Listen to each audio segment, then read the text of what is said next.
तो प्रभु जी आपने एक मौका दिया कि आपके वचनों तले हम बैठ सके प्रभु जी। आपके प्रिय दास के लिए हम धन्यवाद करते हैं पिता परमेश्वर, आपने जो वचन हमके लिए दिया है प्रभु, इस बाइबल स्टडी के द्वारा प्रभु जी हम आपके वचन सीखने के लिए प्रभु आप सहायता और मदद कीजिए प्रभु जी। रोमियो के 11वें अध्याय से प्रभु जी जो हम सीख रहे हैं पिता परमेश्वर प्रभु, आने वाले समय में प्रभु हमारे आत्मिक जीवन में प्रभु आपका अनुग्रह होने के लिए हम प्रार्थना करते हैं पिता परमेश्वर प्रभु जी। विशेष प्रभु जी जो भाई जुड़ना चाहते हैं प्रभु जी, उन्हें भी ऑनलाइन जुड़ने के लिए प्रभु आप सहायता कीजिए प्रभु। विशेष नेटवर्क को प्रभु जी आपके हाथों में सौंपते हैं, कोई भी बिना रुकावट के आमीन प्रभु आपकी मीटिंग में बैठने के लिए प्रभु, आपकी महिमा करने के लिए प्रभु आप सहायता और मदद कीजिए प्रभु जी। विशेष जो भाई गीत गाने वाले हैं उनके लिए हम प्रार्थना करते हैं प्रभु जी, जो ट्रांसलेशन करने वाले हैं उन भाइयों के लिए हम प्रार्थना करते हैं प्रभु। सारी बातों में प्रभु आप सहायता और मदद कीजिए प्रभु जी। हमारी छोटी सी विनती प्रार्थना प्रभु यीशु मसीह के नाम से होकर मांगते हैं, आमीन। आमीन आमीन। आमीन। हमारे लिए गाना सामुएल गाएंगे, प्रार्थना के साथ हम सुनेंगे।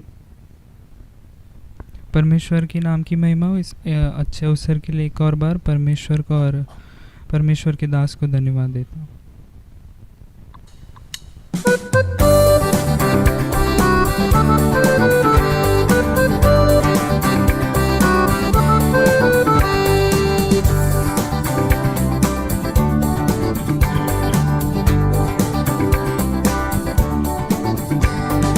अनादिकाल का परमेश्वर है तू, दया और कृपा से भरा हुआ। अनादिकाल का परमेश्वर है तू, दया और कृपा से भरा हुआ।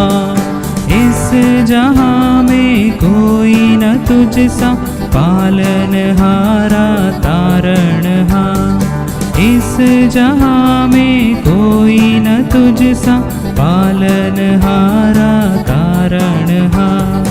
अनादिकाल का परमेश्वर है तू, दया और कृपा से भरा हुआ।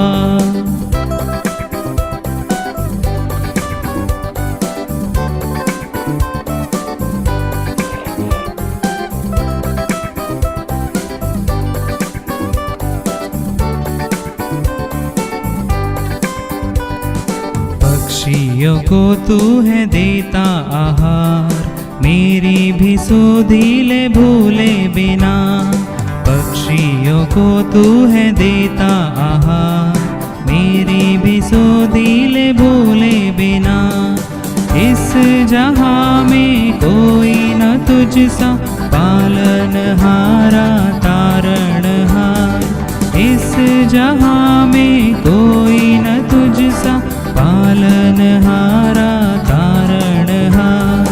अनादिकाल का परमेश्वर है तू, दया और कृपा से भरा हुआ। बुझते हुए दीप को देता ओट, टूटे हुए दिल की दूर करता चोट।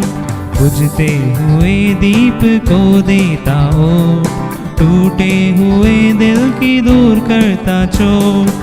इस जहां में कोई न तुझसा पालनहारा तारणहार।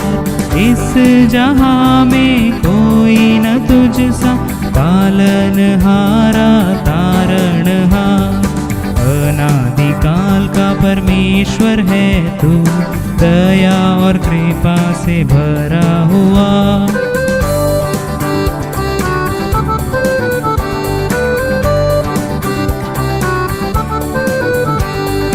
प्रतिफल देने मुझे आएगा, दुखों को दूर करके ले जाएगा। प्रतिफल देने मुझे आएगा, दुखों को दूर करके ले जाएगा। इस जहां में कोई न तुझसा पालनहारा तारणहार। इस जहां में कोई न तुझसा पालनहारा तारणहार। अनादिकाल का परमेश्वर है तू, दया और कृपा से भरा हुआ।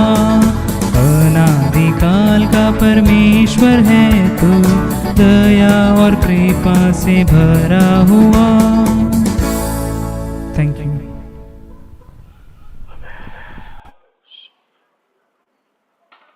सच्चाई में प्रभु अनादिकाल का परमेश्वर है, दया और करुणा से भरा हुआ परमेश्वर है। Thank you Sam. പ്രഭു आपको സഹായത करे. ഇന്ന് രാത്രിയിലും ചുരുക്കമായി നമുക്ക് ദൈവസന്നിധിയിലായിരിക്കാൻ ദൈവം നമ്മെ അനുവദിച്ചു. അതോർത്ത് നമുക്ക് ദൈവത്തെ സ്തുതിക്കാം. प्रभु को फिर से एक और बार धन्यवाद देंगे कि फिर से एक और बार आज शाम के वक्त हम परमेश्वर की ओर देख पाए। പ്രാർത്ഥനയോടെ എല്ലാവരും ഇരിക്കണം. നെറ്റിൻ്റെ ചെറിയ പ്രോബ്ലംസ് ഒക്കെ ഉണ്ട്. അതൊന്നും ഡിസ്റ്റർബ് ആകാതിരിക്കേണ്ടത് നമ്മുടെ ആവശ്യമാണ്.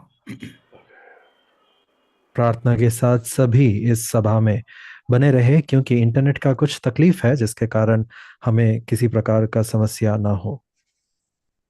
11-ാം അധ്യായം നാം പഠിച്ചപ്പോൾ നാം കണ്ട 5 കാര്യങ്ങൾ സംയുക്തമായി എന്ന് പറഞ്ഞിട്ട് മുന്നോട്ട് പോകാൻ ആഗ്രഹിക്കുന്നു. 11वें अध्याय को, रोमी 11वें अध्याय को जब हम पढ़ाई कर रहे थे तो उसमें देखी हुई पढ़ी हुई 5 विषयों को मैं वापस एक और बार दोहराना चाहूंगा। उसी के साथ हम अगले विषय में प्रवेश करेंगे। പൗലോസ് ഇസ്രായേലിന് ഒരു ഭാവി ഉണ്ട് എന്ന് വ്യക്തമാക്കുന്ന ഒരു അധ്യായമാണ് ചാപ്റ്റർ 11. पौलुस इस प्रकार निश्चित तौर पर बताते हैं कि इज़राइल के संदर्भ में उन्हें एक भविष्य वो देखते हैं। ദൈവം ഇസ്രായേലിനെ തള്ളിക്കളഞ്ഞില്ല. അതിന് 5 വിറ്റ്നസസ് ഈ അധ്യായത്തിൽ പൗൽ പറയുന്നുണ്ട്. परमेश्वर ने इज़राइल को धिक्कारा नहीं है, अब तक छोड़ा नहीं है। इस संदर्भ में अगर देखा जाए तो 5 विषय हैं जिसके बारे में हमने देखा। പൗലോസ് പറയുകയാണ്, ദൈവം ഇസ്രായേലിനെ ഒരിക്കലും തള്ളിക്കളയില്ല. पौलुस इज़राइल के संबंध में कहता है कि परमेश्वर कभी भी इज़राइल का हाथ नहीं छोड़ेगा। അതിന്റെ ഒന്നാമത്തെ പ്രൂഫ് വിറ്റ്നസ് ആണ് പൗലോസ്. और उसका सबसे पहला सबूत और प्रथम सबूत यह है पौलुस स्वयं। 1-ാം വാക്യത്തിൽ നമ്മൾ വായിക്കുന്നുണ്ട്, ഞാനും ഇസ്രായേലിനല്ലയോ, എന്നെ ദൈവം തള്ളിക്കളഞ്ഞില്ല, അതുകൊണ്ട് ഇസ്രായേലിനെ തള്ളിക്കളകയില്ല. पहले वचन में हम इस प्रकार पढ़ते हैं, इसलिए मैं कहता हूं, क्या परमेश्वर ने अपनी प्रजा को त्यागा है? कदापि नहीं, मैं भी इजरायली हूं। രണ്ടാമത് പൗലോസ് പറയുന്നത് 11-ാം അധ്യായത്തിന്റെ 2 തൊട്ട് 10 വരെയുള്ള വാക്യങ്ങളിൽ ഏലിയാവിനെ താൻ ഹൈലൈറ്റ് ചെയ്യുകയാണ്. और उसके बाद दूसरे वचन से लेकर वचन 10 तक जब हम पढ़ते हैं, वहां पर पौलुस जो है, सॉरी अंकल, आर्या हाईलाइट है ना, एलिया को हाईलाइट कर रहे हैं। ഏലിയാവ്, Elijah the prophet is a witness എന്ന് പോൾ അവിടെ പറയുകയാണ്. पौलुस वहां पर बताते हैं कि एलिया जो भविष्यवक्ता है वो एक गवाह है इस संदर्भ में। ആ ഭാഗത്ത് ധാരാളം പ്രാവശ്യം ഏലിയാവിന്റെ ബന്ധപ്പെട്ട ഇൻഷുറൻസ് പോൾ ഹൈലൈറ്റ് ചെയ്യുന്നുണ്ട്. और एलिया के संबंध में अलग अलग विषयों को, अलग अलग घटनाओं को उन जगहों पर पौलुस बताते हैं। മൂന്നാമത്തെ വിറ്റ്നസ് എന്ന് പറയുന്നത് അതിന്റെ 11 തൊട്ട് 15 വരെയുള്ള വാക്യങ്ങളിൽ നാം കാണുന്നുണ്ട്. और तीसरा गवाह जो हम उसके 11वें वचन से लेकर 15 वचन तक देखते हैं। അവിടെ ജാതികൾ ജെന്റൈൽസ് ഹിംസെൽഫ്, അവർ ജാതികൾ തന്നെ ഒരു വലിയ സാക്ഷ്യമാണ്.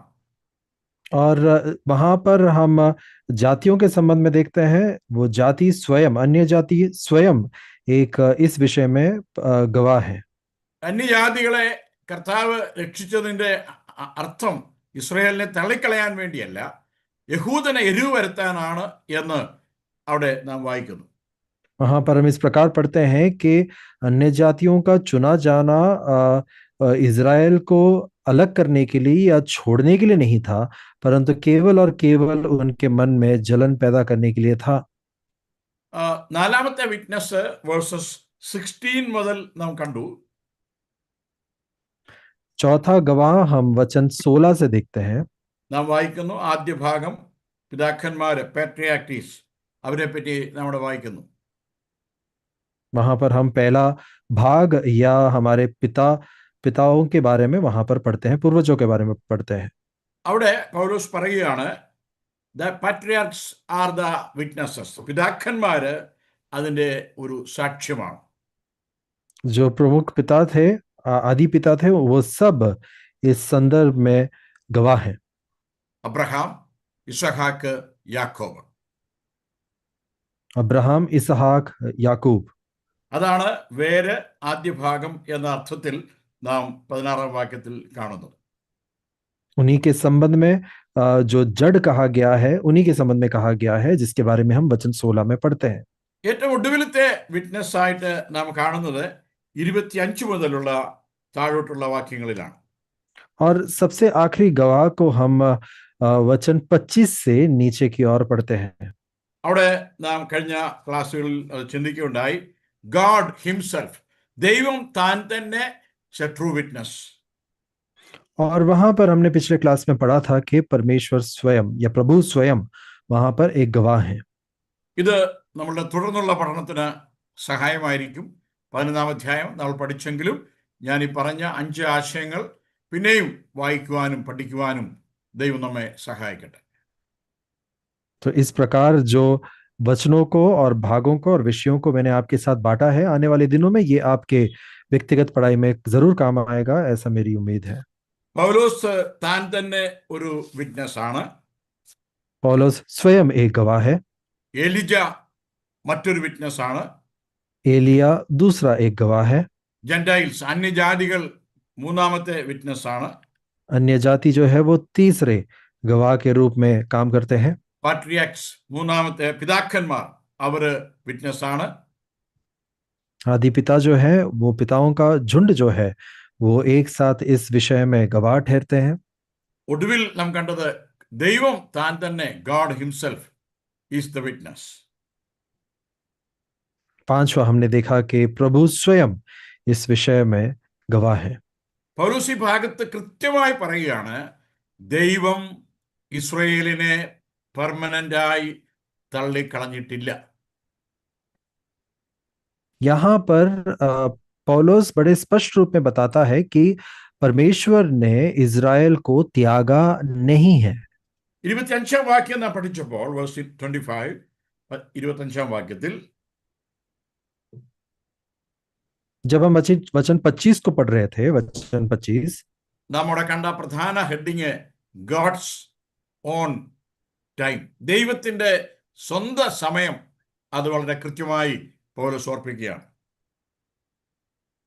उस भाग को हमने शीर्षक दिया था कि परमेश्वर का अपना समय.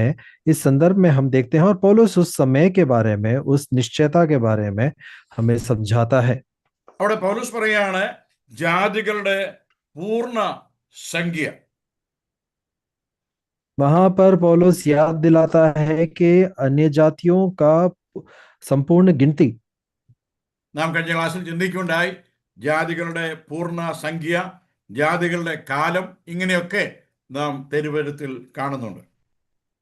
हमने इस प्रकार पिछले क्लास में इसके बारे में पढ़ा था, जहां पर हमने समझा था कि परमेश्वर का एक अपना समय होता है या अपना एक काल होता है जिसके अनुसार वो काम करते हैं. ജാതികളുടെ കാലം, ജാതികൾ ഇസ്രയേലിനെ ചവിട്ടി ഭരിച്ച ഒരു കാലഘട്ടത്തെ കുറിച്ച് നാം പഴയ നിയമത്തിൽ വായിക്കുന്നുണ്ട്. हम पुराने नियम में इसके संबंध में एक भाग पढ़ते हैं जहां पर जातियां जो है वो इजरायलियों को कुचल देती है. ബാബിലോണിയൻ സാമ്രാജ്യം, ദ കിങ്ഡം ഓഫ് ബാബിലോൺ. बाबिलोन का साम्राज्य जो है, മേദ്യ പാർസ്യ, ദ കിങ്ഡം ഓഫ് മേദ്യ ആൻഡ് പേർഷ്യൻ കിങ്ഡം. और फारसी, मीदिया और फारसी जो साम्राज्य था उनके संदर्भ में ഗ്രീക്ക് കിങ്ഡം, ഗ്രീക്ക് സാമ്രാജ്യം. यूनानी जो राज्य था उसके संदर्भ में ലാസ്റ്റ് റോമൻ കിങ്ഡം, റോമൻ സാമ്രാജ്യം. और आखिर में हम रोम के साम्राज्य के संबंध में पढ़ते हैं. ഇത് ദാനിയേലിന്റെ പുസ്തകത്തിൽ നമ്മളുടെ കൃത്യമായി പഠിക്കുന്നുണ്ട്. और इसे हम दानिയേൽ की किताब में बड़े स्पष्ट रूप में पढ़ते हैं. ദൈവം കാലങ്ങളെയും സമയങ്ങളെയും തീരുമാനിക്കുന്ന ദൈവമാണ്. അത് ഇസ്രായേലിനുള്ള ബന്ധത്തിൽ ദൈവം വ്യക്തമാക്കുകയാണ്.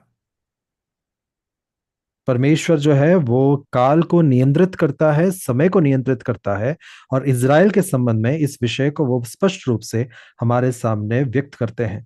നമ്മളൊരു കാര്യം ഓർക്കണം, ദൈവം നമുക്ക് ഒരു ലിമിറ്റഡ് സമയം, ഒരു പ്രത്യേക സമയം തന്നിട്ടുണ്ട്. ആ സമയത്തിനുള്ളിൽ നാം ചെയ്തു തീർക്കേണ്ട റെസ്പോൺസിബിലിറ്റീസ് ഉണ്ട്. അതിനെ ദൈവം നമ്മെ സഹായിക്കട്ടെ. पर ये बात जरूर आप याद रखिएगा कि परमेश्वर हमारे लिए एक निर्धारित समय निश्चित कर चुका है। इस निर्धारित समय के द्वारा हम हमारे जो भी प्रभु ने हमें काम दिया है उसे पूरा करें, ये जरूरी है। രണ്ടാമത് നാം ചിന്തിച്ചത് ഗോഡ്സ് പ്രോമിസ്. ഒന്ന് ഗോഡ്സ് ടൈമിംഗ്, രണ്ട് ഗോഡ്സ് പ്രോമിസ്.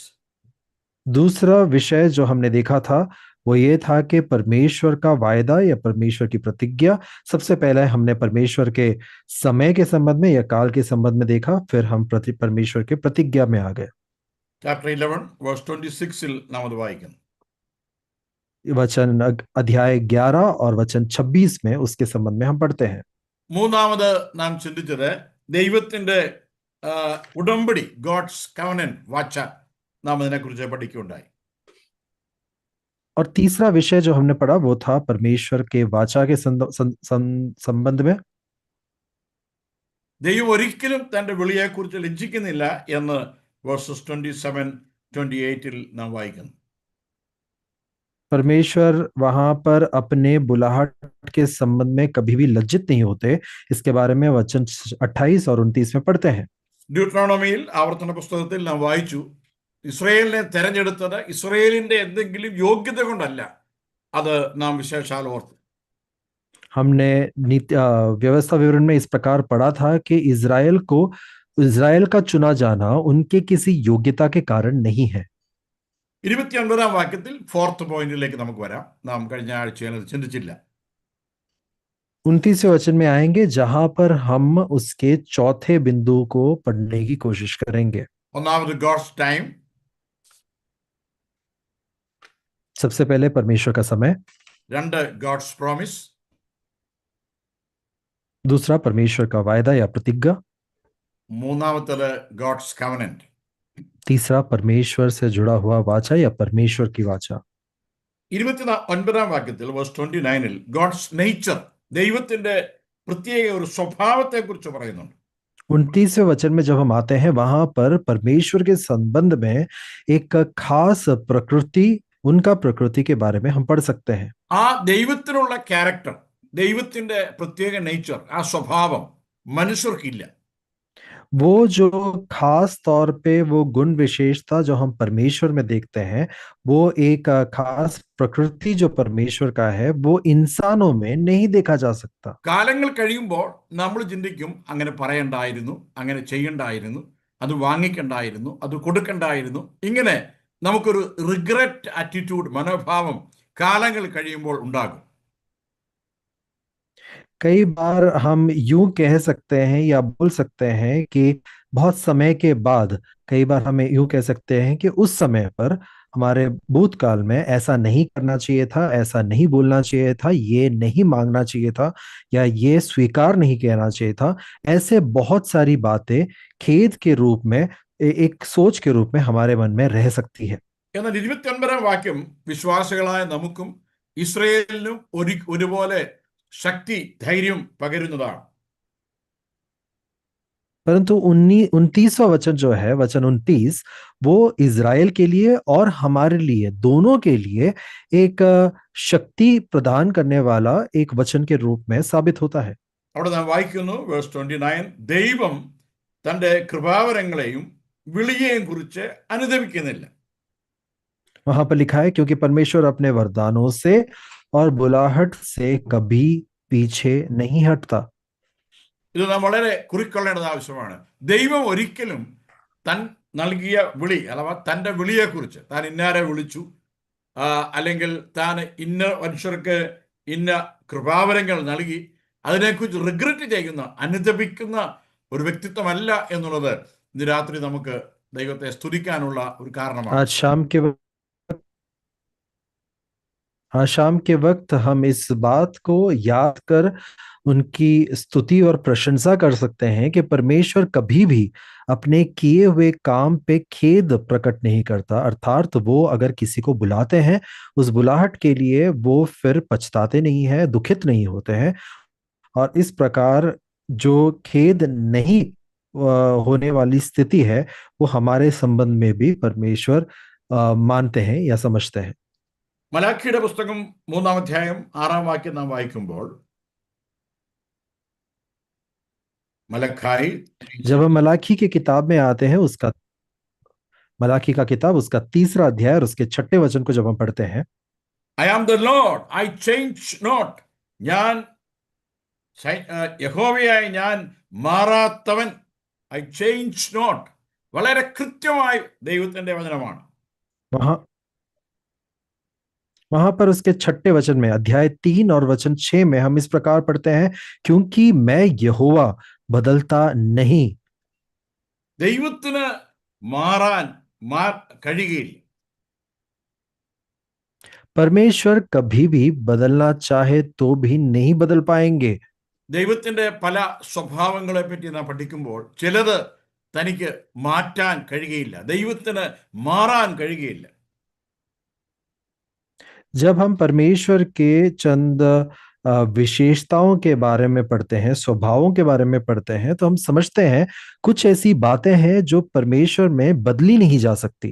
യേശുക്രിസ്തുവിനെ പറ്റി നാം പഠിക്കുമ്പോൾ യേശുക്രിസ്തുവിന് പാപം ചെയ്യുവാൻ കഴിയുകയില്ല എന്നുള്ളത് ബൈബിളിലെ കൃത്യമായ ഒരു സന്ദേശമാണ്. जब हम शास्त्रों को पढ़ते हैं, वहां पर प्रभु यीशु मसीह के संबंध में हम इस प्रकार समझते हैं और जान पाते हैं कि वो चाहकर भी पाप नहीं कर सकते। എന്തും ചെയ്യാൻ കഴിയുന്ന ദൈവപുത്രന് പാപം ചെയ്യുവാൻ കഴിയാത്ത ഒരു പ്രകൃതിയാണുള്ളത് എന്ന് ഓർക്കുമ്പോൾ നാം ഈ ദൈവത്തെ വളരെ കൃത്യമായി മഹത്വപ്പെടുത്തേണ്ടതാണ്. ये हमारे लिए एक उन्हें स्तुति देने का कारण ठहरेगा जब हम इस बात को समझ पाएंगे, परमेश्वर का पुत्र प्रभु यीशु मसीह हर काम करने के लिए योग्य है, परंतु वो पाप नहीं कर पाएंगे। സംഖ്യാപുസ്തകം നമ്പേഴ്സ് നാം വായിക്കുമ്പോൾ जब हम गिनतियों की किताब में आते हैं, ചാപ്റ്റർ 23 ആൻഡ് വേഴ്സ് 19, 23-ന്റെ 19 വരുമ്പോൾ, जब हम 23वें अध्याय और 19वें वचन को जब हम पढ़ेंगे, അവിടെ നാം വായിക്കുന്നത്, വ്യാജം പറയുവാൻ ദൈവം മനുഷ്യനല്ല, അനുദപിപ്പാൻ അവൻ മനുഷ്യപുത്രനുമല്ല. वहां पर हम इस प्रकार पढ़ते हैं, मनुष्य ईश्वर नहीं कि झूठ बोले और न वो आदमी है कि अपनी इच्छा बदले। വളരെ കൃത്യമായി മോശ ഇസ്രായേലിനോട് പറയുകയാണ്, ദൈവം മനുഷ്യന്റെ സ്വഭാവമുള്ളവനല്ല, അവൻ കള്ളം പറയുന്നവനല്ല, അവൻ അനുദപിക്കുന്നവനല്ല. वहां पर बड़े स्पष्ट रूप में मूसा जो है लोगों को बताता है कि परमेश्वर इंसानों के समान नहीं, वो झूठ नहीं बोलता, वो अपनी इच्छाओं को नहीं बदलता। പുതിയ നിയമ വിശ്വാസികളായ നമുക്ക് വളരെ ധൈര്യം നൽകുന്ന ഒരു വാക്യമാണ് റോമലേഖനം 11-ാം അധ്യായം 29-ാമത്തെ വാക്യം നാം വായിച്ചത്. रोमियो की पत्री उसका 11वां अध्याय और उसके 29वें वचन को जिसको हमने पढ़ा है अभी, वो हम विश्वासियों के लिए एक बहुत ऊर्जा देने वाला वचन है। ദൈവത്തിന്റെ വീണ്ടെടുപ്പ് അത് ദൈവം പിൻവലിക്കുകയില്ല. परमेश्वर का चुनाव या चुने गए लोग, उन्हें कभी भी परमेश्वर त्यागेगा नहीं। ദൈവം ഒരാളെ എലക്ട് ചെയ്താൽ, തെരഞ്ഞെടുത്താൽ, ദൈവം റിഗ്രറ്റ് ചെയ്ത് ആ ആളിനെ പിന്നെ ആ സ്ഥാനത്ത് നിന്ന് മാറ്റിക്കളയില്ല. परमेश्वर ने अगर किसी को चुना है तो परमेश्वर फिर खेदित होकर उस व्यक्ति का हाथ नहीं छोड़ते। ദൈവം ഒരാളെ റൈച്ചസ് നീതീകരിച്ചു കഴിഞ്ഞാൽ അദ്ദേഹത്തിന്റെ ആ നീതീകരണം ക്യാൻസൽ ആക്കുകയില്ല. अगर परमेश्वर ने किसी का नीतिकरण किया है, किसी को शुद्ध किया है, तो फिर परमेश्वर उस विषय में कभी भी पीछे नहीं हटते।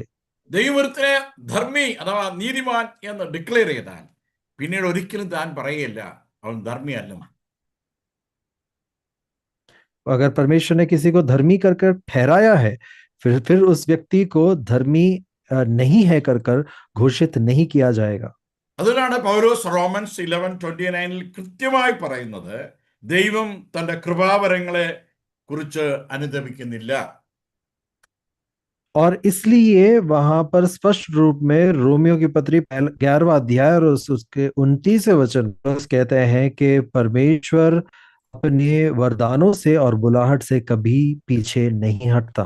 പൗലോസോട് സ്ഥാപിക്കാൻ ആഗ്രഹിക്കുന്നത് മാറ്റാൻ കഴിയാത്ത ഒരു സ്വഭാവമുള്ള ദൈവമാണ് ഇസ്രായേലിന്റെ ദൈവം, നമ്മുടെ ദൈവം. അതുകൊണ്ട് ഇസ്രായേലിനോടുള്ള ദൈവത്തിന്റെ വാഗ്ദത്തങ്ങൾക്ക് ദൈവം തന്നെ ഒരു വലിയ വിറ്റ്നസ് ആണ്. और यहाँ पर पौलुस बताता है कि हमारा परमेश्वर एक ऐसा परमेश्वर है जिसके स्वभाव में कोई भी बदलाव नहीं देखा जा सकता, और इसलिए ऐसा परमेश्वर इज़राइल के साथ कार्यरत है अभी। അഞ്ചാമതായിട്ട് നമുക്ക് കാണാൻ കഴിയുന്ന ദൈവത്തിന്റെ ഒരു പ്രത്യേകത, पांचवें विषय में हम आते हैं जहां पर हम परमेश्वर के एक വിശേഷ സ്വഭാവം, परमेश्वर के एक खास विशेषता को देखते हैं। നമ്മൾ ചിന്തിച്ചു ദൈവത്തിന്റെ ടൈമിംഗ്, विशेष ഗോഡ്സ് ടൈമിംഗ്. हमने हमने परमेश्वर के समय के बारे में या उनके काल के बारे में देखा। ഗോഡ്സ് പ്രോമിസ്, അതിനെക്കുറിച്ച് നാം ചിന്തിച്ചു.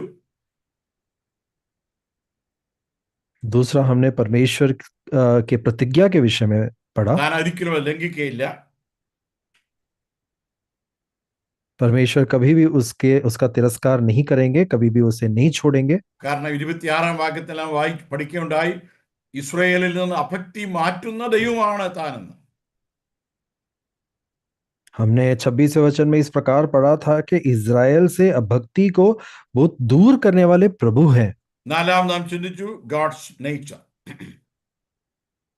മൂന്നാമത് നാം ചിന്തിച്ചു चौथा हमने ये देखा परमेश्वर की प्रकृति। ഗോഡ്സ് വാച്ച, ദൈവത്തിന്റെ. तीसरा हमने परमेश्वर के संबंध में वाचा देखा। പിന്നീട് നാം ചിന്തിച്ചു ഗോഡ്സ് നേച്ചർ, ദൈവത്തിന്റെ സ്വഭാവം. और चौथा हमने ये देखा परमेश्वर का स्वभाव अर्थात परमेश्वर की 30-ാം വാക്യം വായിക്കാം. प्रकृति। हम वचन 30 में आ जाएंगे। നിങ്ങൾ മുൻപ് ദൈവത്തെ അനുസരിക്കാതിരുന്നിട്ട് അവരുടെ അനുസരണക്കേടിനാൽ ഇപ്പോൾ കരുണ ലഭിച്ചതുപോലെ നിങ്ങൾക്ക് ലഭിച്ച കരുണയാൽ അവർക്ക് കരുണ ലഭിക്കേണ്ടതിന് അവരും ഇപ്പോൾ അനുസരിക്കുന്നു. क्योंकि जैसे तुमने पहले परमेश्वर की आज्ञा न मानी, परंतु अब अभी उनके आज्ञा न मानने से तुम पर दया हुई, वैसे ही उन्होंने भी अब आज्ञा न मानी कि तुम पर जो दया होती है उससे उन पर भी दया हो। 32-ാം വാക്യം ശ്രദ്ധിക്കുക, വളരെ കോൺട്രഡിക്ടറി ആയി തോന്നുന്ന ഒരു വാക്യമാണ് 32-ാം വാക്യം. वचन 32 में हम आएंगे। जब हम उस वचन 32 को पढ़ते हैं तो आपको लग सकता है कि विरोधाभास है, उसमें कुछ तो अलग लिखा हुआ है। ദൈവം എല്ലാവരോടും കരുണ ചെയ്യേണ്ടതിന് എല്ലാവരെയും അനുസരണക്കേടിൽ അടച്ചു കളഞ്ഞു.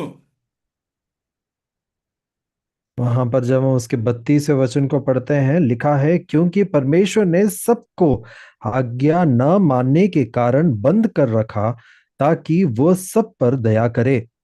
എല്ലാവരെയും അനുസരണക്കേടിനാൽ അടച്ചു കളഞ്ഞു. वहां पर लिखा है कि सबको आज्ञा न मानने के कारण बंद कर रखा। എല്ലാവരോടും കരുണ കാണിക്കാൻ പോവുകയാണ്. सभी के ऊपर दया की जाने वाली है। ഇവിടെ പൗലോസ് പറയാണ്, ദോഷത്തിൽ നിന്ന് നന്മ ഉളവാക്കുവാൻ കഴിയുന്നവനാണ് നമ്മുടെ ദൈവം. पौलुस यहाँ पर याद दिलाते हैं कि समस्याओं में से, अधर्म में से धर्म को पैदा करने वाला है हमारा परमेश्वर। അങ്ങനെയെങ്കിൽ നന്മയിൽ നിന്ന് ദൈവം എന്ത് ഉളവാക്കുവാൻ കഴിയുന്നവനാണ്. अगर ऐसा है तो परमेश्वर अच्छाई में से किसी भी विषय को पैदा कर सकता है। ഇസ്രായേൽ അവിശ്വസിച്ചപ്പോൾ इजराइल ने जब अविश्वास दिखाया, ദൈവത്തെ ത്യജിച്ചപ്പോൾ जब परमेश्वर को त्याग दिया, ആ സമയത്ത് ദൈവം ജാതികളോട് കരുണ കാണിച്ചു. उस समय पर परमेश्वर ने अन्य जातियों के ऊपर अनुग्रह और दया दिखाया. ജാതികളോട് ജാതികൾക്ക് കരുണ ലഭിക്കുവാൻ അത് കാരണമായി. अन्य जातियों के क्षेत्र में उनके ऊपर एक दया प्रकट हुई उस समय पर. പൗലോസ് പറയാണ് അതുപോലെ സെയിം വേ ജാതികൾ അനുസരിക്കുമ്പോൾ അത് ഇസ്രയേലിന് എത്രയധികം രക്ഷയ്ക്ക് അനുഗ്രഹത്തിന് കാരണമാകും. और इसलिए यहाँ पर पौलुस याद दिलाते हैं कि जब इस प्रकार इज़राइल अगर स्वीकार करे तो सबके लिए कितना ही बड़ा आशीष का कारण होगा. ജാതികൾ ഇസ്രയേൽ പാപം ചെയ്തപ്പോൾ അത് ജാതികൾക്ക് കരുണയ്ക്ക് കാരണമായി തീർന്നു. इज़राइल ने जब पाप किया तो वो एक मार्ग बना कि अन्य जातियों के ऊपर अनुग्रह और दया हो.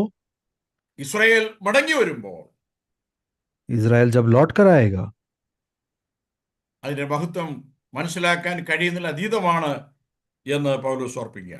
पौलुस याद दिलाता है कि उस वक्त होने वाले उस महिमा का वर्णन करना अभी नामुमकिन है. മറ്റൊരു ഭാഷയിൽ പറഞ്ഞാൽ ജെന്റൈൽസ് അനുസരിച്ചത് കൊണ്ട് ആ അനുസരണത്തിലൂടെ യഹൂദന് ലഭിക്കാൻ പോകുന്ന വലിയ അനുഗ്രഹം, വലിയ രക്ഷ പൗലോസ് ഇവിടെ ഉയർത്തി പറയുകയാണ്. अगर उसे एक अलग तरीके से मैं आपके सामने प्रस्तुत करना चाहूं तो कहूंगा कि अन्य जातियों का परमेश्वर के आज्ञा को स्वीकार करना, जिस प्रकार की आशीष इज़राइल के ऊपर आने वाली है, वो शब्दों में बयान नहीं की जा सकती.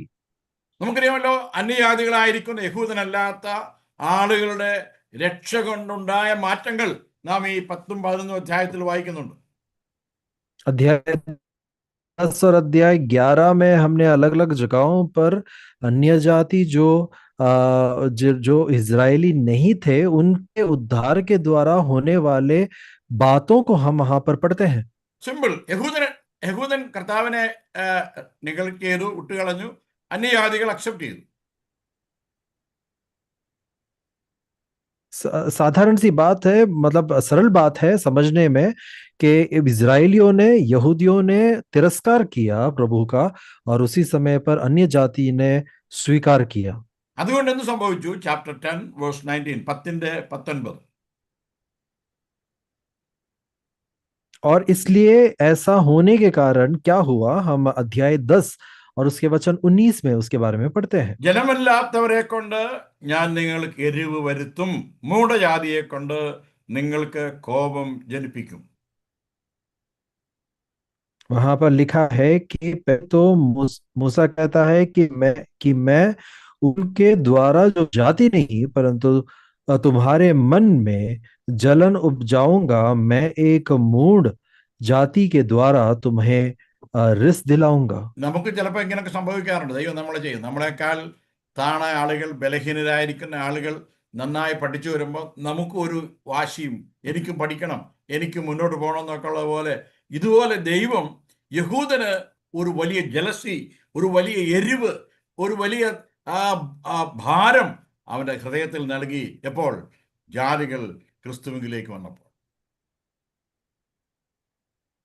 इसी तरह हम भी कई बार महसूस कर सकते हैं, हमसे स्थान में जो निचले थे ऐसे लोग जब पढ़ लिख कर आगे बढ़ जाते हैं तो कई बार हमें भी इस प्रकार एक सोच विचार होता है कि हमें भी यूं करना है, हमें भी वैसा करना है, और इस प्रकार एक रिस और एक जलन हमारे अंदर भी पैदा होता है. इसी प्रकार की स्थिति हम इज़राइल के लोगों में देखते हैं कि जब उन्होंने जातियों को देखा इस स्थिति में, उस वक्त उनके मन में भी जलन और रिस पैदा हुआ. ചാപ്റ്റർ 11 പിന്നെയും പൗലോസ് പറയാണ്, ചാപ്റ്റർ 11 വേഴ്സ് 11, ജാതികളെ കൊണ്ടുള്ള ദൈവത്തിന്റെ വലിയ ഒരു പ്രത്യേക കാര്യം യഹൂദനുണ്ടാകുന്ന മാറ്റങ്ങൾ ചാപ്റ്റർ 11 വേഴ്സ് 11 നാം വായിക്കുന്നു. रोमियो की पत्री 11वें अध्याय और उसके 11वें वचन में जब हम आते हैं, वहां पर हम देखते हैं कि किस प्रकार एक बदलाव जो है वो अन्य जातियों के कारण वहां पर दिखाई देता है. ഒരേ സമയത്ത് ദൈവം രണ്ട് കാര്യം ചെയ്തു. വേഴ്സ് 11, वहां पर एक ही समय पर परमेश्वर ने दो कार्यों को किया. ഒന്ന്, യഹൂദന് എരിവ് വരുത്തി. एक तो यहूदियों के बीच में जलन पैदा किया. രണ്ട്, ജാതികൾക്ക് രക്ഷ നൽകി. दूसरा ये कि अन्य जातियों को उन्होंने उद्धार प्रदान किया। Verse 14, 11, chapter 11 verse 14 നാം വായിക്കുന്നു. जब हम अध्याय 11 और उसके वचन 14 में आते हैं, ഞാൻ എൻ്റെ സ്വജാതിക്കാർക്ക് വല്ലവിധേനയും സ്പർദ്ധ ജനിപ്പിച്ച് അവരിൽ ചിലരെ രക്ഷിക്കാമെങ്കിലോ എന്ന് വെച്ച് ഞാൻ എൻ്റെ ശുശ്രൂഷയെ പുകഴ്ത്തുന്നു. പൗലോസ് പറയുകയാണ്.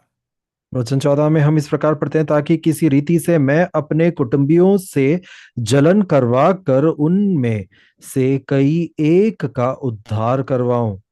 പൗലോസ് പറയുകയാണ്, ജാതികളുടെ അടുക്കിലേക്ക് ഞാൻ പോയത് ജാതികളുടെ അപ്പസ്തലനായി തീർന്നതിൻ്റെ ഒരു സീക്രട്ട് രഹസ്യം എന്ന് പറയുന്നത് എൻ്റെ ആളുകൾക്ക് എരിവ് വരണം, എൻ്റെ യഹൂദന്മാരായ എൻ്റെ ഫാമിലിക്ക് എരിവ് വന്നിട്ട് അവരെ എങ്ങനെയെങ്കിലും ദൈവത്തെങ്കിലേക്ക് അടുപ്പിച്ച് എൻ്റെ ശുശ്രൂഷയെ എനിക്ക് ഹോണർ ചെയ്യുവാനിടയാകണം.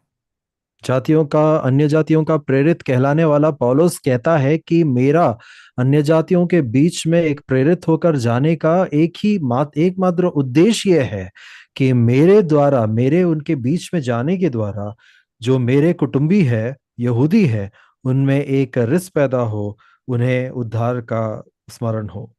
അതിൻ്റെ 25-ാം വാക്യത്തിൽ നാം നേരത്തെ ചിന്തിച്ചതാണ്, ഇസ്രയേലിന് കാഠിന്യം, പെർസിക്യൂഷൻസ്, ഹാർഡ്നെസ് ഒക്കെ വന്നത് ടെമ്പററിയാണ്. वहां पर 25वें वचन में हमने उस विषय को पढ़ा था, जहां पर हमने समझा था कि कैसे इजरायलियों के बीच में जब एक कठोरता या एक वो पत्थर दिल बन गए थे, तो वो होना एक तात्कालिक बदलाव था, वो हमेशा के लिए नहीं था। അവിടെ മലയാളത്തിന്റെ സെക്കൻഡ് പാർട്ടിൽ നാം വായിക്കുന്നു, ജാതികളുടെ പൂർണ്ണസംഖ്യ ചേരുവോളം ഇസ്രായേലിന് അംശമായി കാഠിന്യം, ഒരു ഭാഗികമായ കാഠിന്യമാണ് അവർക്കുണ്ടായത്. वहां पर जब हम उसके 25वें वचन को पढ़ते हैं कि उसके दूसरे भाग में कि जब तक अन्य जातियां पूरी रीति से प्रवेश न कर ले, तब तक इजराइल का एक भाग ऐसा ही कठोर रहेगा। എന്നാൽ 32-ാം വാക്യത്തിൽ നാം വായിച്ചത്, परंतु जब हम 32वें वचन में आते हैं, देखिए वहां पर क्या लिखा है, എല്ലാവരോടും കരുണ കാണിക്കും, सभी के ऊपर दया दिखाई जाएगी, യഹൂദനോടും ജെന്റൈൽസിനോടും എല്ലാവരോടും കരുണ കാണിക്കും. यहूदियों के ऊपर, अन्य जातियों के ऊपर, सभी के ऊपर इस प्रकार दया दिखाई जाएगी। നമ്മുടെ മനസ്സിൽ ഒരു ഒരു ഒരു ഡ്രോയിങ് വരച്ച് ദൈവത്തിന്റെ ഈ ചാപ്റ്റർ 11-ലെ ഈ മെത്തേഡിന്റെ ഒരു ഡ്രോയിങ്, जरा इस किए जाने वाला जो क्रिया है, जो परमेश्वर के द्वारा वो कर रहे हैं, उसका एक चित्र बनाने की कोशिश आप जरा मन में करें। ദൈവം അബ്രഹാമിനെയും തന്റെ മക്കളെയും സ്നേഹിച്ചു തിരഞ്ഞെടുത്തു. इस पद्धति में हम देखते हैं कि परमेश्वर ने अब्राहम और उसके संतानों को चुन लिया। ചാപ്റ്റർ 12 ജനസിസ് 12-ൽ നാം വായിക്കുന്നു, ഉൽപ്പത്തി പുസ്തകം 12-ാം അധ്യായം 1, 2, 3 വാക്യങ്ങളിൽ ദൈവം അബ്രഹാമിനോട് പറയുകയാണ്, നിന്നിൽ സകല ജാതികളും അനുഗ്രഹിക്കപ്പെടും. हम जब उत्पत्ति उसके 12वें अध्याय में आते हैं, उसका वचन 1, 2 और 3, इन वचनों में हम ये बात को पढ़ते हैं कि कैसे परमेश्वर कहता है कि मैं तुझे और तेरे संतानों को चुन लूंगा, तेरे में सब होंगे, तेरे में सारे लोग, നിന്നിൽ എല്ലാവരും അനുഗ്രഹിക്കപ്പെടും. तेरे तुझ में सभी लोग तेरे द्वारा आशीष पाएंगे। അതിന്റെ അർത്ഥം എന്താണ്? അബ്രഹാമിനെ ദൈവം തെരഞ്ഞെടുത്തു, അബ്രഹാമിലൂടെ സകല മനുഷ്യരെയും, ബോത്ത് ജെന്റൈൽസ് ആൻഡ് ജൂസ്, എല്ലാവരെയും അനുഗ്രഹിക്കുവാൻ ദൈവം തീരുമാനിച്ചു. उसका अर्थ क्या है कि अब्राहम को तो परमेश्वर ने चुन लिया, परंतु अब्राहम के द्वारा सभी प्रकार के लोगों को, सभी दोनों अन्य जाति और इजरायलियों को प्रभु ने चुन लिया। യഹൂദൻ അനുസരണക്കേട് കാണിച്ചപ്പോൾ ദൈവം തന്റെ പദ്ധതി, പ്ലാന് ജെന്റൈൽസ്, അന്യജാതിയിലേക്ക് കൊണ്ടുപോയി. जब यहूदी झुंड ने वहां पर आज्ञा न मानने की स्थिति में वो पहुंच गए, उस वक्त परमेश्वर ने अपनी योजना को अन्य जातियों के बीच में बांट दिया। ആ സമയത്ത് ദൈവം ജെന്റൈൽസിനെ മുന്നോട്ട് കൊണ്ടുവന്നു. उस वक्त परमेश्वर ने अन्य जातियों को आगे ले आने की कोशिश की। അപ്പോൾ യഹൂദന് എരിവ് വന്നു. उस समय पर यहूदियों में जलन और रिस पैदा हुआ ആ സമയത്ത് ജെന്റൈൽസിന്റെ നമ്പേഴ്സ് പൂർണ്ണമായി और, और उस समय पर अन्य जातियों की गिनती जो है वो पूर्ण हुई ദൈവം പിന്നെയും ഇസ്രായേലിലേക്ക് മടങ്ങി വന്നു. और उसके बाद परमेश्वर फिर से लौटकर इज़राइल की तरफ मुड़ा. ദൈവത്തിന്റെ കാര്യപരിപാടി എല്ലാവരോടും കരുണ കാണിക്കുക. परमेश्वर का पद्धति ये है कि वो हर प्रकार के लोगों के ऊपर, हर झुंड के ऊपर, अन्य जाति और इज़राइल के ऊपर अपने दया को दिखाए. യഹൂദൻ വിചാരിച്ചു യഹൂദനല്ലാത്ത ആള് ദൈവത്തിന്റെ അടുക്കിലേക്ക് വരണമെങ്കിൽ ഫസ്റ്റ് പ്രോസസ് ഒരു യഹൂദനാകണം, പിന്നെ അവന് രക്ഷ കിട്ടുകയുള്ളൂ എന്ന് വിചാരിച്ച യഹൂദനെ അങ്ങനെയല്ല എന്ന് നമ്മുടെ കർത്താവ് പഠിപ്പിച്ചു. प्रियो, यहूदी हमेशा सोचता था कि अगर परमेश्वर के पास किसी अन्य जाति को आना हो तो पहले उसे एक यहूदी बनना पड़ेगा और उसके बाद ही वो परमेश्वर के पास आ सकता है. परंतु ये बात गलत है करके हमारे परमेश्वर ने यहूदियों को समझाया. അവിടെ ഒരു പ്രത്യേക ഉപദേശ ഡോക്ട്രിൻ നമുക്ക് കാണാൻ കഴിയും. वहां पर एक खास सिद्धांत हम वहां पर देख सकते हैं. Mercy on all because of the sacrifice of Christ. वहां पर सभी കരുണ എല്ലാവരുടെ മേലും ക്രിസ്തുവിന്റെ മരണത്തിലൂടെ മാത്രം, എല്ലാവരോടും കരുണ ക്രിസ്തുവിലൂടെ. सभी के ऊपर करुणा और दया केवल और केवल मसीह के मृत्यु के द्वारा. കരുണ ആർക്ക് ലഭിക്കും? അനുസരണം കെട്ടവർക്ക് ലഭിക്കും. करुणा किनके ऊपर दिखाया या दया किनके ऊपर दिखाया जाता है? वो जो योग्य नहीं है, अर्थात वो जो आज्ञा नहीं मानने वालों के झुंड में है. കരുണ ലഭിക്കാൻ വേണ്ടി അനുസരണക്കേട് കാണിക്കുകയല്ല, അനുസരണക്കേടിനാൽ പതറിപ്പോയ നമ്മെ കരുണ കാണിച്ച് എല്ലാവരെയും ഒരേ സ്ഥാനത്ത് എത്തിച്ച ദൈവമാണ്. അതാണ് ഗോഡ്സ് ഹെൽപ്പ്. करुणा प्राप्त करने के लिए हमने आज्ञा नहीं माना, ये बात सही नहीं है. क्योंकि आज्ञा नहीं माना था इसलिए करुणा दिया गया और हम सबको एक ही स्थान में खड़ा कर दिया, एक ही पड़ाव में खड़ा कर दिया. 32 വാക്യത്തിൽ എല്ലാവരെയും അടച്ചു കളഞ്ഞു, ഒരു റൂമിൽ, ഒരു പ്രത്യേക ജയിലിൽ, ഒരു പ്രത്യേക സ്ഥാനത്ത് അടച്ചു കളഞ്ഞു എന്ന് നമുക്ക് പെട്ടെന്ന് തോന്നും. हमें जब हम 32वें वचन को पढ़ते हैं तो हम देखकर उसे इस प्रकार सोच सकते हैं, या पहला सोच जो हमारे मन में आएगा वो ये है कि सबको एक ही कमरे में डालकर बंद कर दिया गया है. ഒരു പക്ഷെങ്കിൽ അനുസരണക്കേട് എന്ന മുറിയിൽ, അനുസരണക്കേട് എന്ന തടവിൽ നമ്മെ എല്ലാവരെയും ആക്കിക്കളഞ്ഞു. या तो हम इस प्रकार देख सकते हैं कि हमें एक आज्ञा का उल्लंघन करने वाले लोगों के समान एक सिक्का मारकर एक ही जगह पर, एक ही मंच पे खड़ा कर दिया है. അവിടെ ഒന്ന് അനുസരിക്കുന്ന ഒരുവൻ വരികയും തന്റെ യാഗത്തിലൂടെ നമ്മെ വിടുവിക്കുകയും ചെയ്തു. उस समय पर एक ऐसा आता है जो आज्ञाकारी है और उसके आज्ञाकारी होने के गुण विशेषता के द्वारा हमें उस जगह से छुड़ा लिया जाता है. ക്രിസ്തുവിനെ കൂടാതെ ജീവിച്ചു, ക്രിസ്തുവിലൂടെ കരുണ അവർ പങ്കിട്ടു. मसीह के बिना लोग जीवित थे, परंतु मसीह के द्वारा उस करुणा को, उस दया को उन्होंने बांटा. 11:32 എല്ലാവരോടും കരുണ എന്ന പദം ഒന്ന് അണ്ടർലൈൻ ചെയ്താൽ 3 പ്രാവശ്യം ഈ പദം റോമാലേഖനത്തിലുണ്ട്. जब हम 32वें वचन में लिखे हुए बात को, जो वहां पर लिखा है सबको, सबके लिए दया, इसके बारे में जब हम पढ़ते हैं, ये जो सोच है, ये जो शब्द है, वो हम रोमी के पत्री में करीबन 3 बार पढ़ते हैं. എല്ലാവരും, എല്ലാവരും, all, എല്ലാവരും, सब, सब, सब, सब पर दया. അവിടെ എല്ലാവരും 3-ാം അധ്യായം ചാപ്റ്റർ 3 വേഴ്സ് 10, ചാപ്റ്റർ 3 വേഴ്സ് 23 നാം വായിക്കുന്നു, എല്ലാവരും പാപികൾ. वहां पर जब हम उसी रोमियो की पत्री 3रे अध्याय और वचन 10 को पढ़ते हैं और वचन 23 को पढ़ते हैं, वहां पर पढ़ते हैं कि सभी पापी थे. ചാപ്റ്റർ 6 നാം വായിക്കുന്നു 23-ൽ. हम छठे अध्याय और उसके 23वें वचन में इस प्रकार पढ़ते हैं, എല്ലാവർക്കും മരണം, सभी के लिए मृत्यु निश्चित थी, ഡെത്ത് ഫോർ ഓൾ, എല്ലാവർക്കും മരണം. सभी के लिए मृत्यु निश्चित थी. 11 chapter 11 verse 31-32, mercy unto all, ദയ, കരുണ എല്ലാവർക്കും. जब हम रोमियो की पत्री अध्याय 11 और 32 और 33वें वचन को पढ़ते हैं, वहां पर हम पढ़ते हैं सभी के लिए दया निश्चित है. God's grace, God's mercy, ദൈവത്തിന്റെ ദയ, ദൈവത്തിന്റെ കരുണ. परमेश्वर की दया, परमेश्वर की करुणा. ആറാമത്തെ പോയിന്റ് പെട്ടെന്ന് ഓർപ്പിച്ച് അവസാനിപ്പിക്കാൻ ആഗ്രഹിക്കുകയാണ്.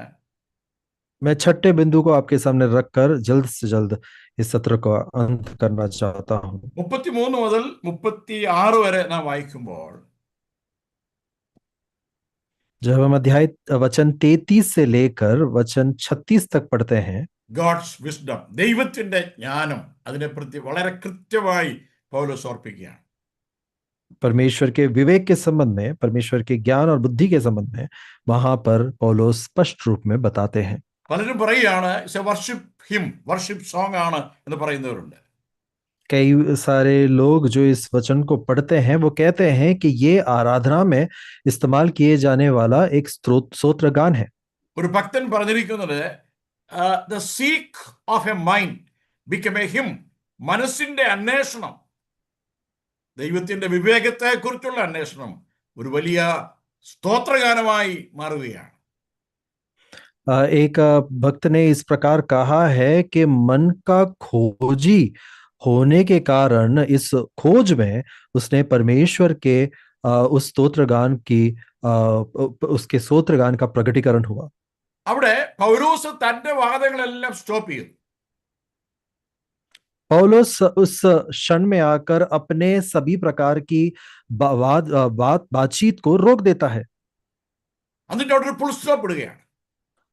और वहां पर अपने बातचीत के सामने एक पूर्ण विराम वो डाल देते हैं.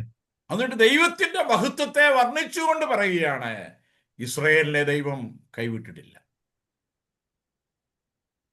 और परमेश्वर के महिमा का वर्णन करते हुए कहते हैं कि इज़राइल को उन्होंने नहीं त्यागा. ഇവിടെ 33-ാം വാക്യം നമുക്കൊന്ന് വായിക്കാം. ദൈവത്തിന്റെ ധനം, ദൈവത്തിന്റെ ജ്ഞാനം, ദൈവത്തിന്റെ അറിവ് എന്നിവിടെ ആഴമേ. अब जरा हम सब 33वें वचन को जरा पढ़े. लिखा है, आहा परमेश्वर का धन और बुद्धि और ज्ञान क्या ही गंभीर है. അവന്റെ ന്യായവിധികൾ എത്ര അപ്രമേയം. वहां पर हम इस प्रकार पढ़ते हैं कि उनके विचार कैसे अतः और उनके मार्ग कैसे अगम है. പൗലോസ് പറയുകയാണ്, നമ്മുടെ ബുദ്ധി കൊണ്ട്, നമ്മുടെ യുക്തി കൊണ്ട് ദൈവത്തിന്റെ ഡെപ്ത്, ആഴം അളക്കുവാൻ കഴിയില്ല.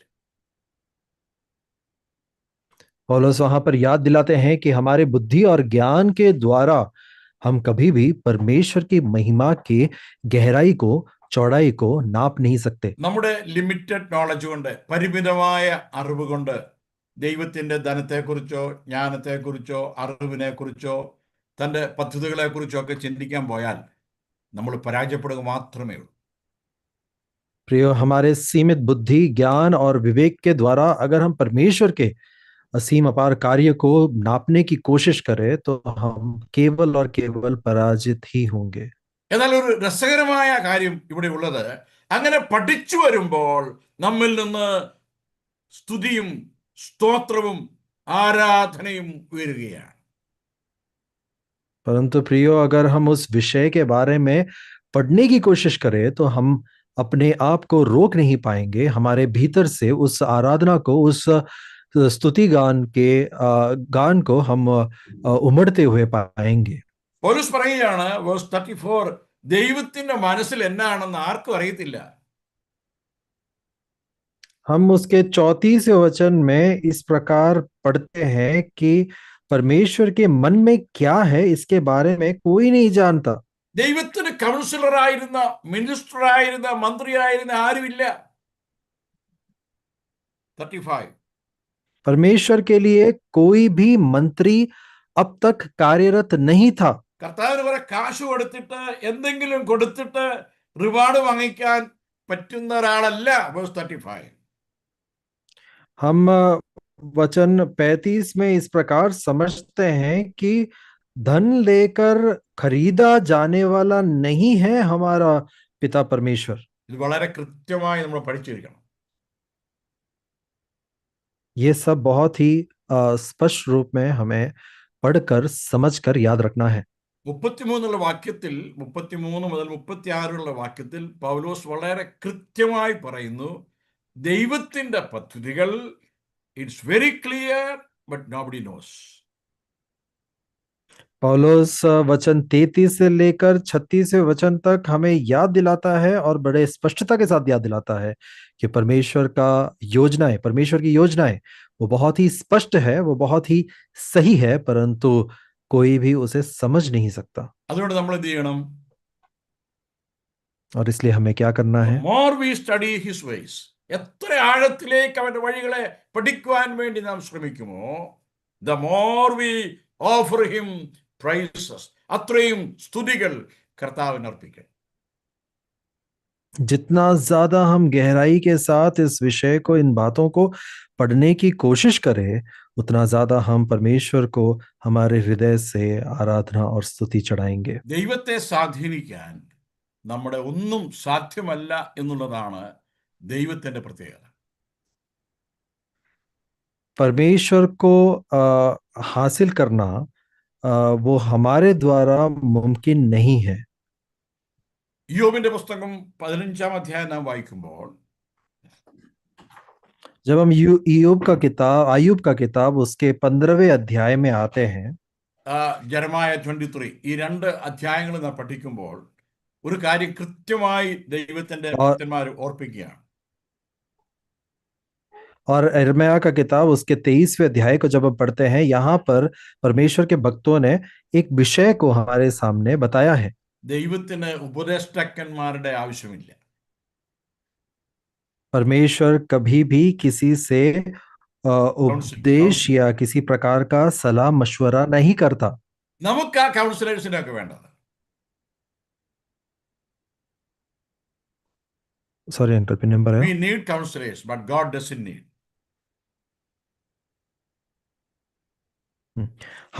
हमें सलाहकारों की जरूरत है, परंतु परमेश्वर को सलाहकारों की जरूरत नहीं है।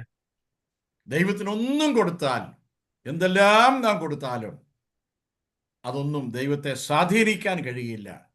ഇത് നാം പ്രത്യേകം ഓർത്തിരിക്കണം. प्रियो, हम कितना ही कुछ न कर ले या कितना ही कुछ प्रकार के परमेश्वर के ऊपर प्रभाव डालने की कोशिश करे, परंतु परमेश्वर इन सारे विषयों से जो इंसान करता है उससे प्रसन्न नहीं होता। 36-ാം വാക്യം നാം മനഃപൂർവ്വമായി പഠിക്കേണ്ടത് ആവശ്യമാണ്. 36वें वचन को खास करके पढ़ना हम विश्वासियों के लिए जरूरी है।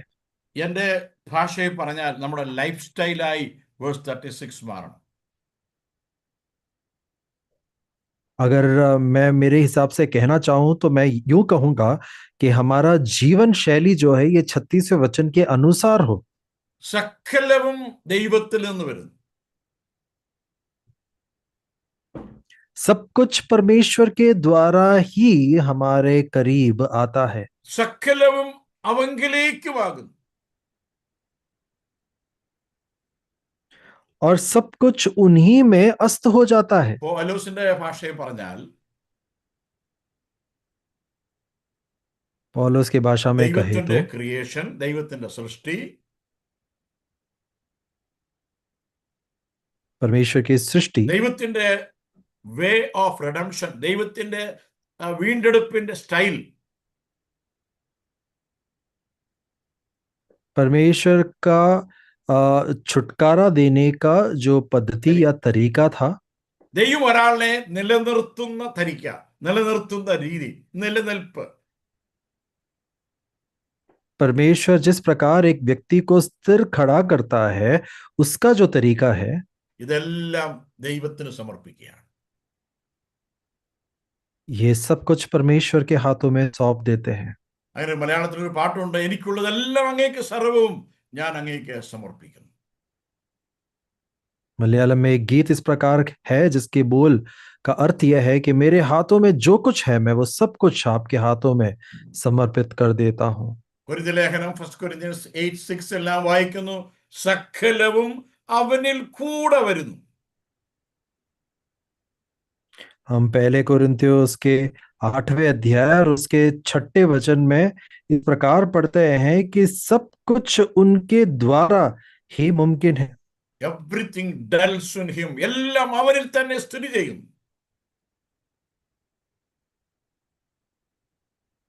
सब कुछ उन्हीं में बसा हुआ है. ദാസൻ പൗലോസ് പറയാണ്, ആ ദൈവത്തിന് എന്നേക്കും മഹത്വം. ആമേൻ.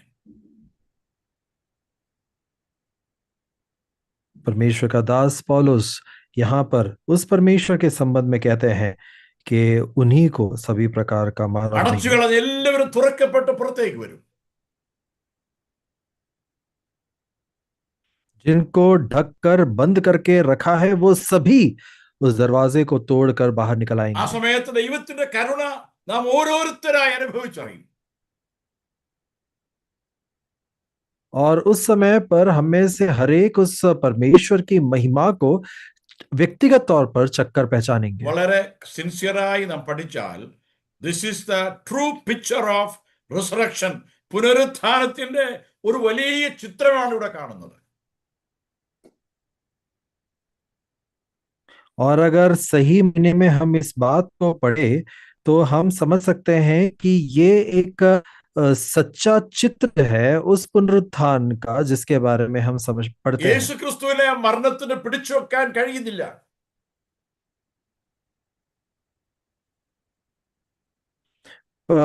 मृत्यु जो है वो प्रभु यीशु मसीह को पकड़कर रख नहीं सकती. അവൻ മൂന്നാം നാൾ ഉയർത്തെഴുന്നേറ്റു.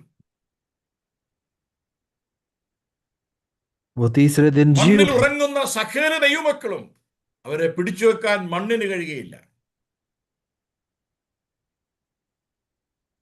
जिस मिट्टी में हर विश्वासी परमेश्वर का संतान गाड़ा गया है, मिट्टी उसे रोक नहीं पाएगी. അത് നാം വായിക്കുന്നു, എല്ലാവർക്കും കരുണ ലഭിക്കത്തക്കോണം മരണം അടച്ചു കളഞ്ഞ സകല മനുഷ്യനെയും മരണത്തിന് പുറത്തേക്ക് കൊണ്ടുവന്നവനാണ് അവര് സകല ബഹുമാനവും മഹത്വവും. ആമേൻ.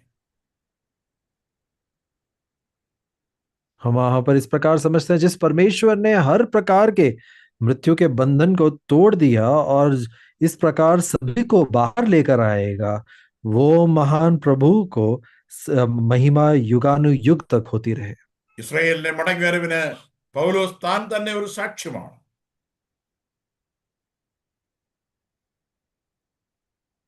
इजराइल के लौट के आने में प्रभु स्वयं एक गवाह है. Paul himself. माफ करना, इजराइल के लौट आने में पौलुस स्वयं एक गवाह है. പ്രോഫറ്റ് എലിജായുടെ വാക്കുകൾ അതിന് സാക്ഷ്യമാണ്. एलिया, भविष्यवक्ता एलिया के शब्द उस विषय के लिए एक ഇന്ന് गवाह है. രാത്രി നാം ഒടുവിലായി ചിന്തിച്ചു, ഗോഡ്സ് പ്രോമിസസ്, ഗോഡ് ഹിംസെൽഫ്, ദൈവം താൻ തന്നെ അവരുടെ മടങ്ങിവരവ് അടയ്ക്കപ്പെട്ട എല്ലാവരുടെയും വിടുതലിന്റെ ഒരു വലിയ സാക്ഷ്യമാണ്.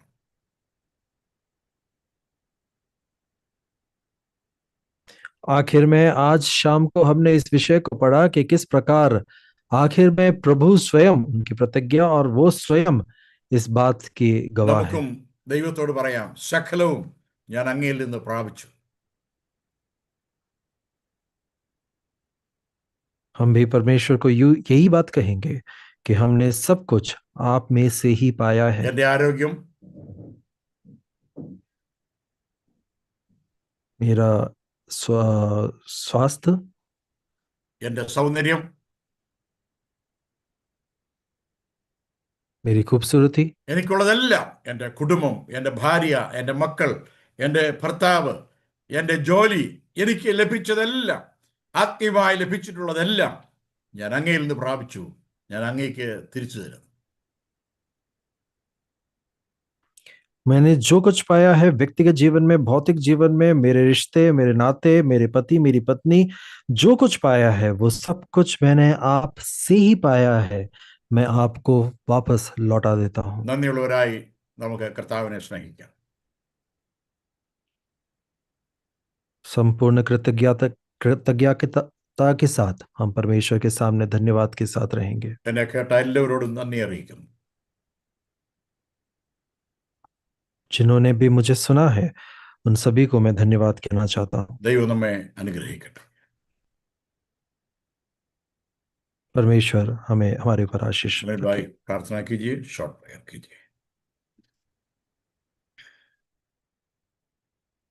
आइए हम प्रार्थना करें।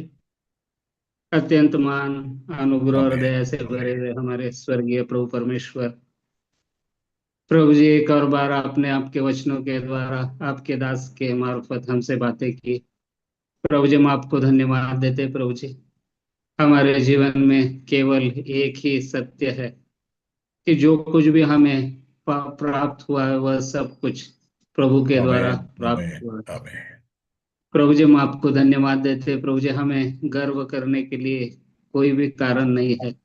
सब कुछ प्रभु जी आपके चरणों में वापस लौटाना ही हमारा परम और महान कर्तव्य है। प्रभु जी, इस सत्य को एक और बार आपने उजागर किया, हम आपको धन्यवाद देते। आपके दास के लिए धन्यवाद देते। प्रभु जी, 6 भागों में रोमियो की पत्री अध्याय 11 से मनन करने के लिए आपने उनके द्वारा हमारी सहायता मदद की, हम आपको धन्यवाद देते प्रभु जी। धन्यवाद देते प्रभु जी। हमने परमेश्वर के स्वभाव के बारे में देखा, आज हमने परमेश्वर की दया के बारे में देखा और परमेश्वर के विजडम के बारे में हमने देखा। प्रभु जी, हम आपको धन्यवाद देते। प्रभु जी, आपको हम कभी भी समझ नहीं सकते, हमारी बुद्धि बहुत ही छोटी है, लेकिन प्रभु जी आपके वचनों के द्वारा प्रभु जी आप आपकी महिमा को हमारे सन्मुख प्रकट करते। प्रभु जी, हम आपको धन्यवाद देते। आपके दास के लिए धन्यवाद देते, भाई जॉबिन के लिए हम आपको धन्यवाद देते, जुड़े हुए सारे विश्वासियों के लिए प्रभु जी हम आपको धन्यवाद देते। भाई सैमुअल को भी सुंदर गीत गाने के लिए आपने अनुग्रहित किया, हम आपको धन्यवाद देते। वापी मंडली के लिए धन्यवाद, इस शाम के समय के लिए प्रभु जी हम आपको धन्यवाद देते।